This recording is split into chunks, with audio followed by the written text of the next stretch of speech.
Hello again, everyone. Welcome to the latest edition of Odyssey House Journals. I'm Randall Carlisle, along with my co-host Rachel Santizo and our guest Heidi Aulaumea. Is that close enough? Yep, that's good. Okay. We want to thank you for making us one of the most watched and listened to podcasts dealing with addiction and recovery. We try to be honest about everything that happens. We're not trying to push Odyssey House. You can, in my opinion, if you're ready to seek treatment and you're open and you really want it, probably almost any program will work. Right. It's. And everyone's journey is different. So whatever that looks like for you. So that's what we try to provide is the different perspectives. So our guest, it's one of our, and again, I'm not trying to push Odyssey House, but one of Odyssey House's program is adolescent residential. And Heidi is program manager there. And I have watched you a little in action. and I've been over there on and off for the 5 years I've worked here. And that's a really difficult group of kids to work with. Yeah. They can be. Well, and it's 13 through 17. Yep. And sometimes we'll have somebody that turns 18 and they stay for a couple months till they're done. And they come in for? Mainly drug addiction, but we also get kids that have behavioral issues. Some kids are court ordered there. Some are DCFS cases that come in through the system. And then sometimes we have parents who are struggling with their kids that don't really want the help. And so they come to us and ask us to kind of help their kids. So. And it could be co-occurring stuff like cutting along with substance use, right? Yep. We've got kids that suffer from suicidal ideation, homicidal ideation, all sorts of different things. And we have lower functioning kids. We have kids that are higher functioning. And when I say lower functioning, I mean kids that suffer from their delayed educationally. Sometimes they have a second grade education. So, or they suffer with, or they don't suffer. They're diagnosed with autism or on the spectrum. So we get a lot of those kids. Let's clear this up right away. We read a lot of news stories about some adolescent programs where kids are drugged as punishment, locked in a room as punishment, severely restrained as punishment, sometimes sexually abused. Tell us how Odyssey's adolescent program works. We don't do any of that, right? No, we don't. We try to use the least amount of force to the kid. We try to instill, it's their choice. We give them choices and we try to get them to redirect themselves. They'll go to their room. We have them take a walk with staff outside in our courtyard. Go to a room, just kind of quiet down and just kind of redirect. Worst case scenario, it's if a kid gets into a fight, it's just kind of we separate them. We try not to hold them too long. And if it does get worse than that, we typically will call authorities. It's not something that we're going to continue to hold a kid for. And we're not really licensed to be able to do any of that kind of stuff either, right? We have, I always get confused on how to describe it. We're not a lockdown facility, but the doors are locked. So if I want to leave, can I leave? In the adolescent program, because they are either ordered or court ordered or parents place them there, parents would have to come and pick them up. So the parents have to decide whether or not the kid is ready to leave or not. And a lot of times we do get parents who pull their kids. The kid just doesn't want to sit there and they're not happy about it. So the parents will come and they'll take them. Occasionally we'll get parents who end up bringing their kids back because it's they try to appease the kid and then they go home and then the kid isn't doing what they're supposed to. So then they bring them back. I have a question. You speak so eloquently, and you know what you're talking about. What got you into this field or wanting to help kids? Honestly, so obviously I'm Polynesian, and in our culture, it's always, it's a rare last name. Not very many have my last name. So if you have it, Sorry. We're related. somewhere. We might be related somewhere down the line. But in my culture, like kids are always taken care of. And so like my dad and my mom were always like taking people in. And so I'm like, why do you guys keep bringing these kids in? But later in life, my aunt was a nurse at one of the treatment centers here in Salt Lake. And she was like, hey, we need more people to kind of help out kids and be mentors and, you know, just kind of help out. And I was like, okay, whatever. How old were you then? I was 18 at the time. Wow. So like literally fresh out of high school. And I was about going back and forth from like different jobs. Like I was working at the airport. I was working anywhere else but with people. Okay. I was trying to go back to school to be a lawyer, and I was like, realized I didn't want to do that. But I will say my first year working in this field with kids, I almost quit. Like I would call my dad every day crying, like, I'm going to murder one of these kids. Yeah, it's or stressful. kind of like what you had brought up, like kids cutting. Like I literally watched a girl cut herself and I was like, why do people do this to themselves? Yeah. Like, this is weird to me. Like, it's not common knowledge. It's not like, in our culture, it's like taboo to talk about it. And so a lot of times people are like, people don't do that. We just get into fistfights and, you know, wrestle on the ground or go play, you know, sports. That's how we dealt with frustration and Become anger. a BYU lineman. Right? I was like, oh yeah, probably. But no, like I started realizing that there were different ways to talk to kids and understanding where they came from. And a lot of how I grew up is kind of how I kind of run my program today. So like when the kids are swearing at each other or being disrespectful, it's like, hey, come here, let's sit down. We're going to talk. We're going to talk this out. We're not going to sit here and throw the F-bomb out or call people bad names. Like, we're going to sit here and we're going to talk it out. Sit here, be honest, talk about what's going on. Mm-hmm. Let's figure it out. Instead of causing more problems, get to the root of it. Yeah. So, I mean, I kind of done that throughout my whole career, I guess. And so like I started out like as a simple tech, just kind of coming in, doing the everyday job. And I've kind of moved up and now I kind of run my programs. And you've been doing this for how long now? I've been doing this for about 20 years. Wow. So a lot of kids will That's always be like, you dedication. don't look like you're that old to be this. And I'm like, yeah, well, Yeah. it's okay. So I recently, I don't know when people are going to be watching or listening to the podcast, but I recently came to a graduation at your adolescent house, and it was for two of the kids. Mm. And my observation, when you think of an adolescent treatment facility, I don't know what images come to your mind, but my observation was that was an evening filled with love. Mm. And when you guys talk about the kids who are leaving, you're crying a lot of the time, and there's a lot of love there. Is that a fair assessment, what I saw? Yeah, it is. I mean, do you get close to them? Yeah. I mean, the kids, it's sometimes people tell you not to let the kids give you nicknames.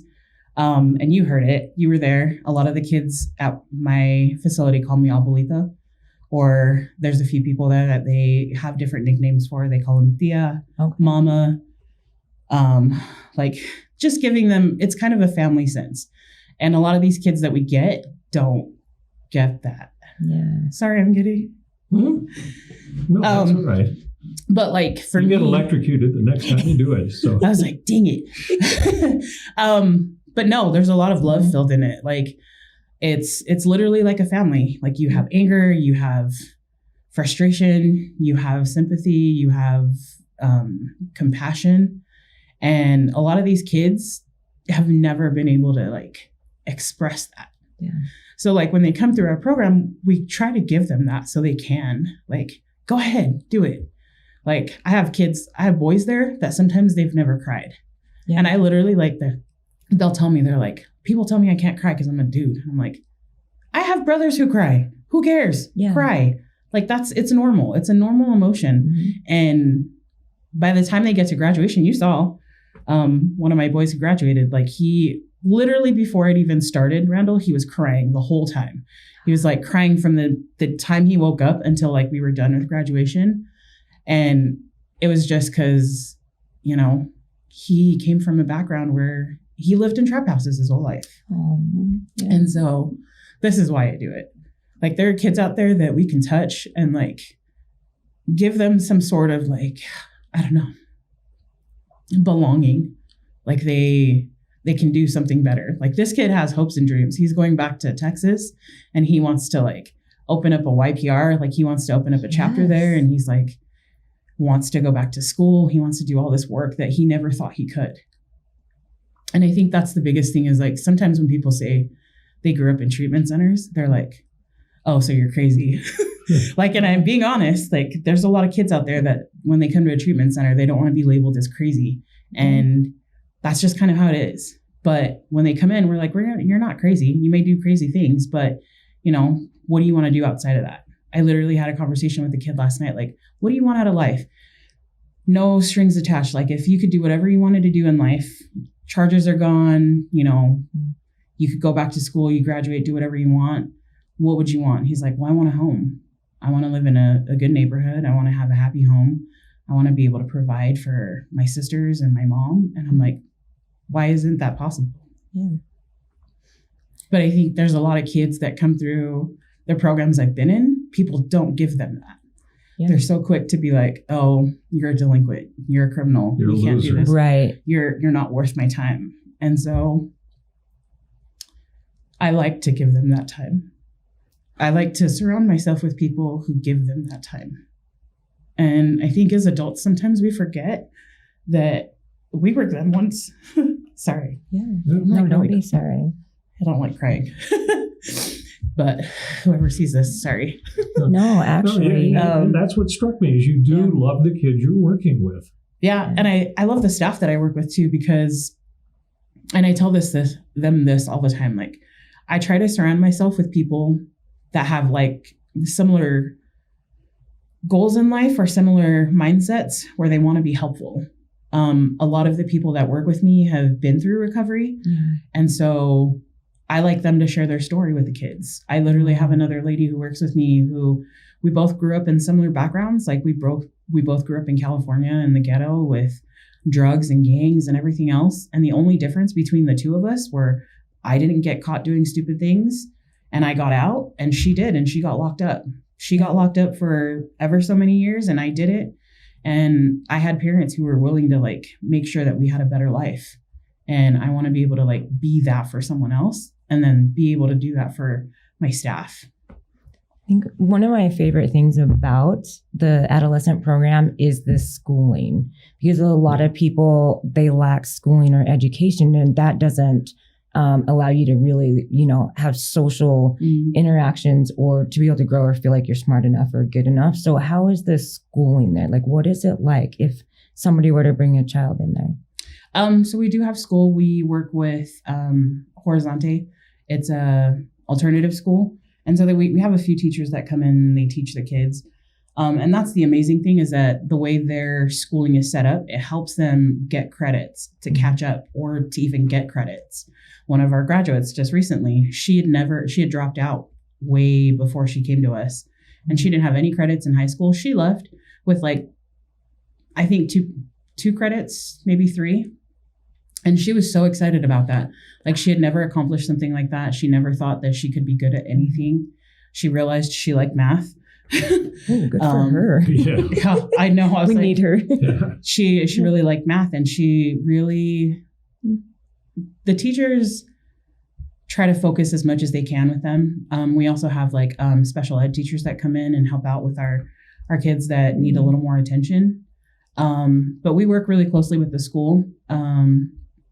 The representative that works with me, she's amazing. Anytime we need to talk about something, or we have a kid that's getting ready to graduate, they were able to come in and participate on Friday too with the graduation.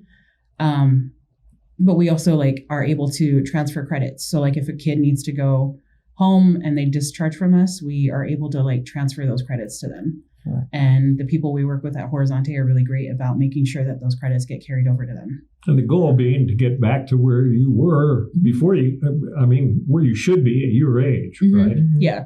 And so they try to catch them up to where they need to be. We recently had them do some ACT testing. Okay. So if they're 11th graders, Horizonte offers ACT testing. So they sign up our kids that are 11th graders, and they get ACT testing there. So it's amazing and it's wonderful. And I've met some of the teachers, and they're dedicated teachers, And the great thing is you get a lot more personalized attention when they're in this program than you would in a normal classroom, right? Yeah. And sometimes it's difficult because, they're not the best of kids sometimes. Like most kids don't like school. So they get fidgety. They don't want to sit in class. But I think the best part of this job and just working with adolescents in general is like learning patience. Before I started this field, I was never patient. I was always like, hurry up, let's go. Hurry up, let's get this done. Now it's like, okay, well, let's let them get it done in their time and let's figure it out. I have a little more patience, and I tend to let kids go a little more, like figure it out on their own. Because sometimes people don't let them figure it out. They want to give them the answer right away. And it's like, no, let's see what you figure out. Like, I need you to get your own answers, because we're not always going to be there to hold your hand through everything. So how do you figure it out? It's kind of the same thing with school, life skills, groups that we have. It's, okay, how do you come to that answer? What do you need to do to get to this place from point A to point B? So you are definitely special. Like, you put so much heart and passion into this. Like, I'm really grateful to meet you. What is the thing? Because it can be an exhausting job. Like, what is the thing that gets you up every morning for you?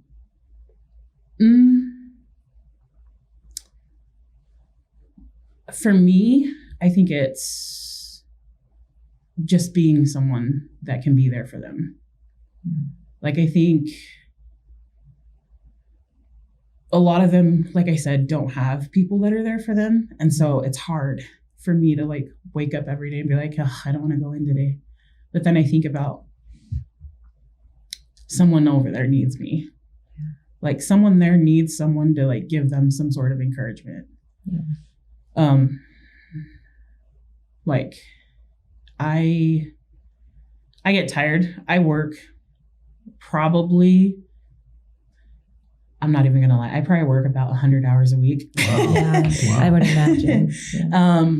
Like, I go in early, I'll stay late, I'll help out.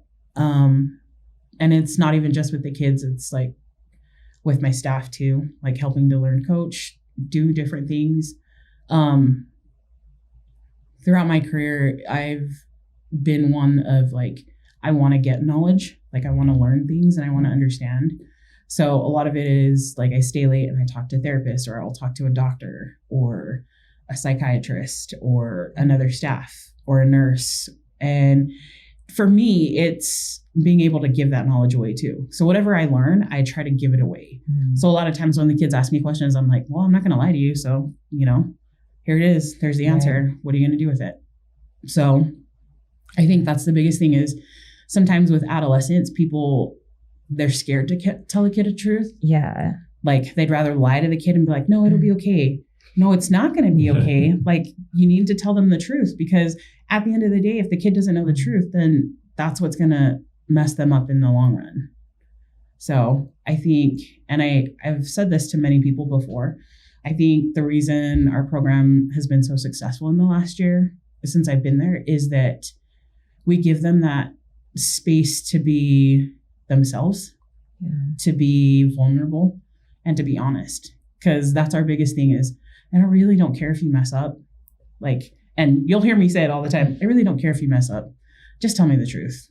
Just be honest about it. Take accountability, and then figure out how to move on from there. Because you're going to mess up in life. Like, I was like, and I always tell the kids, I'm not perfect, but I will sure as hell take accountability. If I mess up, or if I offend you, I will pull you aside later and be like, hey, I'm sorry. And a lot of times when I do apologize about something, the kids are like, you don't have to apologize. Like, no, I do, because this is me showing you how to be an adult. Like, as an adult, I have to show you the example of how to be honest and take accountability. Because if an adult just says, well, I'm never wrong, they're full of it. Right. Yeah. Because oh, I'm perfect. Well, I mean, pretty close, but I was like, might be getting there one day, but like, I think that's the biggest thing is a lot of kids are scared to be honest and vulnerable with people, because they're like, well, people won't listen to me because I'm a kid.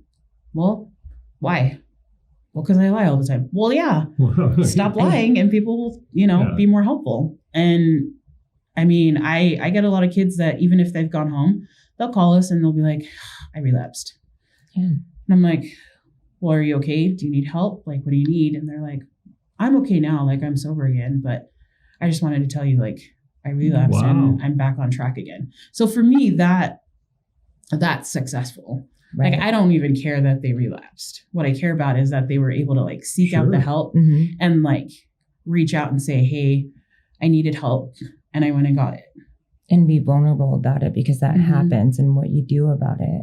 Let me ask you a question that has nothing to do with Odyssey House. Okay. And that a lot of people are asking. We've seen a lot of studies lately that show that teenage girls in the age bracket that are in your house suffer from the most mental illness or mental issues in America. Okay, and that there's a high suicide attempt rate and that kind of stuff. But and I'm just curious for myself, when we have these mass shootings, okay, it's all young men. It's not young women. So if young women are having all these emotional problems, why aren't they out there doing mass shootings, and why is it always young men? I know you're not speaking for Odyssey, but I'm just asking you because you've worked with kids for so long. Again, I think in my opinion, I think the reason males are more prone to being the shooters is because, again, it's taboo for a guy to be emotional, to be vulnerable. And it's easier to play the tough guy and be like, buck up, like, buck up, buttercup, like, suck it up. You're going to have to deal with it, figure it out, like, shove that down deep and leave it there. Where girls aren't taught that. We're taught you need to tell people how you feel. I mean, that's why there's this big women's movement, right? Like, speaking of, it's Women's History Month. Yeah. Yay. Yay, women. But I think people are more prone to like help women, right? And I think sometimes these males don't have that strong female figure in their lives that are willing to say, hey, it's okay. Come talk to me. My brothers talk to my mom all the time. Like, she lets them cry. She lets them vent. She doesn't, they get angry, but I can honestly say, like, the men in my life have been surrounded by women that even if they do mess up, those strong women are able to pull them back up. And I think a lot of times, like, even if these males have strong women, I just don't think they have a strong enough male in their life to say, hey, it's okay to cry. And that's one thing that I think a lot of the males that we have, especially come through my program, for me, it's always like, it's okay to cry. Like, if you need to go in the shower and cry, go cry. Like, if you need to go cry in your room, go cry in your room. If you want to cry here, cry here. I don't care. Just cry. Feel some emotion. Yeah. Express like it. Scream, cry, do whatever you need to do to get that out. Because if you keep it in, it's going to come out and it's not going to be pretty for the person that it comes out on. And I'm grateful for the men that work with me, because a lot of times you probably won't like that I say this, but they're okay with crying, and they're okay to be these big teddy bears. And I think if there were more men like them in young men's lives, then the better it'll be. That's probably right. Why don't you solve the problems in America then right now? Okay. I can't, because they don't like me sometimes. I'm a little mean sometimes. Are you, I don't know if you call it, I don't know what your definition of failure is, but you don't succeed with all the kids who come to the program. So if a kid that you haven't succeeded with, how do you deal with that? I won't call it failure, but I think that's the thing with me is I try not to accept failure. Even if I have a kid that leaves before they graduate, it's always, I'm okay as long as you've left with something that you learned from us. Like a skill or how to be honest, how to be vulnerable, like that type of thing. I mean, and I see it all the time. Like I see kids that leave, and I actually was talking about this with one of my staff the other day, or actually a really close friend. I was telling her, I was like, it's funny because some of the kids that were probably the worst kids I've ever worked with are the ones that are always reaching out, trying to see like, hey, I just wanted to let you know I'm doing this, I'm doing that. And I'm like, you're one of the worst kids I ever dealt with. Like you hurt so many people with the things you said, the things you did. And for you to reach out, like for me, I don't accept failure. Like I think failure is just a mindset that you have. And if you keep yourself in that mindset, you're never going to get anything done.